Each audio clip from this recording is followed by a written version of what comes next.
Welcome back, folks. This is Shane. I got a huge announcement. The YouTube channel, the In The Blues YouTube channel, has just clicked over 100 million views. I can't believe it. I can't even fathom or process that number properly, but I thought what I'd do today is get out of my dingy little YouTube room while the sun's out, come to my local park here. There's some beautiful wildlife here. I usually come down here for a walk. It's just a great place to visit and talk a little bit about my YouTube journey. But firstly, I wanted to just say thank you. Thank you to all the channel members, subscribers, Patreon crew, everybody that's supported the channel over the last X amount of years. You know, I've been doing this a long time. And one thing I don't take for granted is longevity on a platform like YouTube. You know, there's lots of trends, there's channels that come and go. You know, there's times you get frustrated doing this kind of work, and then there's other times where it's amazing. So I never take this for granted. And I just want to sincerely thank everybody for all of the support, and one person in particular, Dr. Ric. You know, he's not only lent his time to the channel, he's also lent his gear and educated me on stuff I didn't know about that I was able to share with you. He's no doubt heard me say things that he's said to me that made complete sense. So yeah, he's been awesome. So thank you so much, Dr. Ric, first and foremost. You know, over the years, trying to grow the channel, I pulled from everywhere that I could, and a lot of shops were nice enough to let me go in and borrow things. So you might not remember, but back in the early days, the first shop to take a chance on me was the Rock Garage. So massive thanks to them. I then worked with World of Music. They let me shoot videos in the store. They didn't let me take stuff home, which was fine. So I used to go into their upstairs studio room and record some videos. You might remember some Vox versus Blues Junior videos I shot there. That was thanks to them. So a lot of shops have just been nice enough to, you know, allow me access to gear. And then of course, Sky Music. But in between all of that, Jerry's Lefty Guitars. I took a chance. I paid my own way to get over there and said to him, this won't cost you anything. Are you interested in me coming to shoot some videos at your shop? And he got it and said yes. He absolutely was loving it, and Jerry's become a good friend. Back when I first started my YouTube channel, I'd post a mix of travel footage, band footage, and gear reviews, but the gear reviews was just something that I thought might help people. It was at a time where there wasn't any reviews on some products that I reviewed back in the old days, so it's a funny old thing. Like, I remember getting a Behringer T0800 overdrive pedal, and there wasn't a single review on YouTube back then that I found.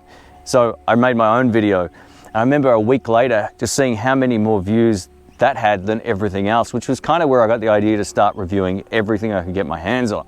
This kind of led me to harass a lot of my friends. Brian, who let me borrow so much stuff, he let me shoot videos in the Tone Cave at his place, and he also appeared in a lot of videos as well. So massive thank you to Brian, and also a massive thank you to my friend James, who now lives overseas. He let me borrow all the kind of crazy pedals you saw back in the day, like the Robot one and the Fuzz Witch, whatever it was called. Man, just some crazy pedals that were right out of my wheelhouse. But I was always up for giving things a go, and they were made for some of the most funny videos, but he had a great collection of stuff as well. So for me, it was always fun to do some reviews.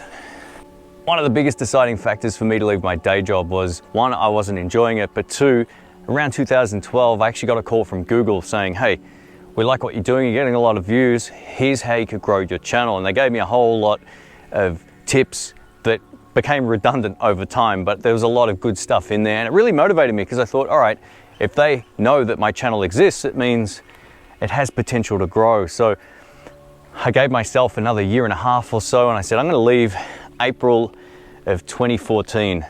And I left exactly when I was hoping to, without really the resources that I probably should have had, you know, ahead of time looking back. But I made it work. You know, I lived on the limits, rice and beans and $500 a month. It was pretty tough, but I made it work, and I think that's what it's all about. Those sort of situations really push you forward. There's some people that get given a lot of stuff and they're good to go. That wasn't me in the early days. It was literally like, how am I going to get by this month, and what can I do to make it work? And that also meant picking up work part-time, whether that was IT work for 6 weeks here or there, shooting a video for somebody else, or whatever the case may be. I also ran a jam night for a long time. I'm going to give you some food for thought if you're thinking of starting a YouTube channel, or if you already have one and you might be a little bit disheartened. So one thing I've always learned is be upfront and honest with your audience. If you get something for free, mention it, build that trust with your audience so people know exactly how invested you are into anything that you showcase on the channel. Secondly, focus on quality over quantity. I see some channels pumping out iPhone videos every day and they're never going to grow. And once you get a name for producing poor quality content, people will actively avoid it if they search for something and they see it in the thumbnails. I know I do that, especially with camera review videos. If I find someone, I'm like, oh, not this guy again, I won't watch it, right? So I know people probably have done that with my old videos, maybe some of my new ones, but it still happens a lot. So focus on quality. Make sure anytime people see your thumbnail come up, they go, okay, I know what to expect from this, and the audio will be good, which ties into the next point. Audio. Make sure your audio is good, especially if you're doing a guitar channel. That means I want to be able to hear what you're saying, and I also want to hear the guitar part without any sort of distortion or digital clipping, which means you need to mic up your amp or find something like a 2 Notes Torpedo Live or anything to make the guitar sound great. They're the two things that you need to focus on, audio before video. And if you already have any camera, even an iPhone, buy a light. Buy a light, it will make the biggest difference to your image quality. And lastly, keep the content unique to you. Try and find a format that works for you. There's only so many times I can watch other channels produce the same sort of content I see on my channel and others. So I've even heard people repeat the same mistake I made in a video on their review. So do your own research, come up with your own format, and make a video that's unique to your own channel, because everybody has something unique to offer. At the end of the day, thank you so much for all of the support with what I do. I really appreciate it. And again, thank you to everybody who's helped contribute to the channel over the years. It's been great. So the plan moving forward is I'm going to mix things up at some point this year. So stay tuned for that. You're in for hopefully a pleasing shock. Is that even a thing? A pleasurable shock? I don't know, it sounds kind of weird. But anyway, hang in there. I'm going to mix it up, and then also I'll be posting regular review videos up until that point. But yeah, there's going to be a good mix of stuff this year and hopefully into next year if this all goes well. So anyway, thanks again for all the support, and see you on the videos. Take care.